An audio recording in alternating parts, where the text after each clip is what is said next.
All right, we're on chapter 2 now. Now we're talking about Southern Sudan in 2008. Naya put the container down and sat on the ground. She always tried not to step on the spiky plants that grew along the path, but their thorns littered the ground everywhere. She looked at the bottom of her foot. There it was, a big thorn that had broken right off in the middle of her heel. Naya pushed at the skin around the thorn. Then she picked up another thorn and used it to poke and prod at the first one. She pressed her lips together against the pain. Now we're going to go back to Southern Sudan in 1985. Boom! Salva turned and looked. Behind him, a huge black cloud of smoke rose. Flames darted out of its base. Overhead, a jet plane veered away like a sleek, evil bird. In the smoke and dust, he couldn't see the school building anymore. He tripped and almost fell. No more looking back. It slowed him down. Salva lowered his head and he ran. He ran until he could not run anymore. Then he walked for hours until the sun was nearly gone from the sky. Other people were walking too. There were so many of them that they couldn't all be from the same school village. They must have come from the whole area. As Salva walked, the same thoughts kept going through his head in rhythm with his steps. Where are we going? Where's my family? When will I see them again? The people stopped walking when it grew too dark to see the path. At first, everyone stood around, uncertainly, speaking in tense whispers or silent with fear. Then, some of the men gathered and talked for a few moments. One of them called out, "Villages, group yourself by villages. You will find someone you know." Salva wandered around until he heard the words, "Laun Arlik, the village of Laun Arlik. Here. Laun Arik, the villages of Laun Arik.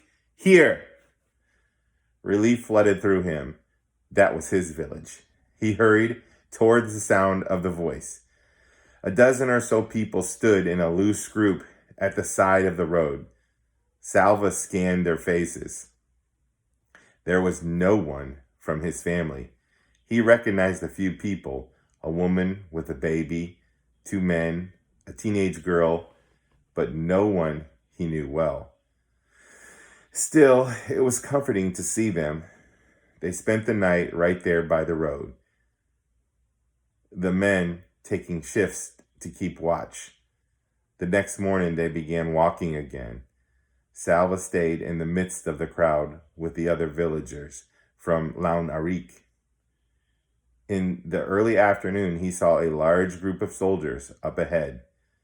Words passed through the crowd. "It's the rebels! The rebels!" Those who were fighting against the government. Salva passed several rebel soldiers waiting by the side of the road. Each of them held a big gun. Their guns were not pointed at the crowd, but even so, the soldiers seemed fierce and watchful. Some of the rebels then joined the back of the line. Now, the villagers were surrounded. What are they going to do to us? Where is my family? Late in the day, the villagers arrived at the rebel camp. The soldiers ordered them to separate into 2 groups. Men in one group, women and children, and the elderly in the other. Teenage boys, it seemed, were considered men. For boys who looked to be only a few years older than Salva were joining the men's group. Salva hesitated for a moment. He was only 11, but he was the son of an important family. He was Salva Mawien Dut Arlik, from the village named for his grandfather.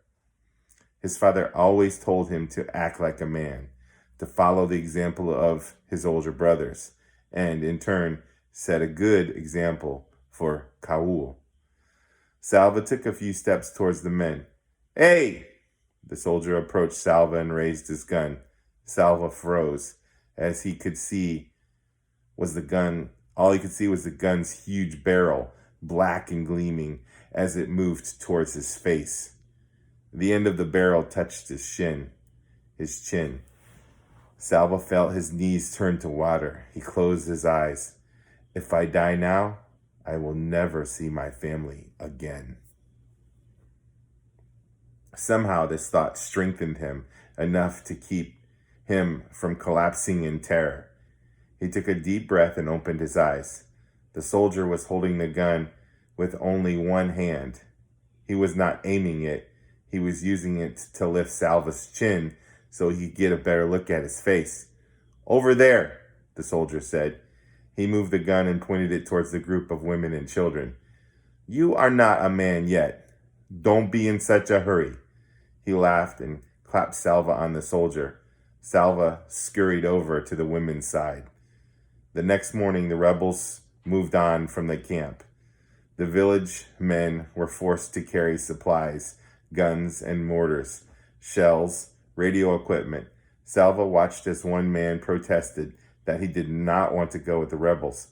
A soldier hit him in the face with the butt of a gun. The man fell to the ground, bleeding. After that, no one objected. The men shouldered the heavy equipment and left the camp. Everyone else began walking again. They went in the opposite direction from the rebels. For whatever the rebels went, they were sure to be fighting. Salva stayed with the group from ALWTW. It was a smaller now without the men, and except for the infant, Salva was the only child.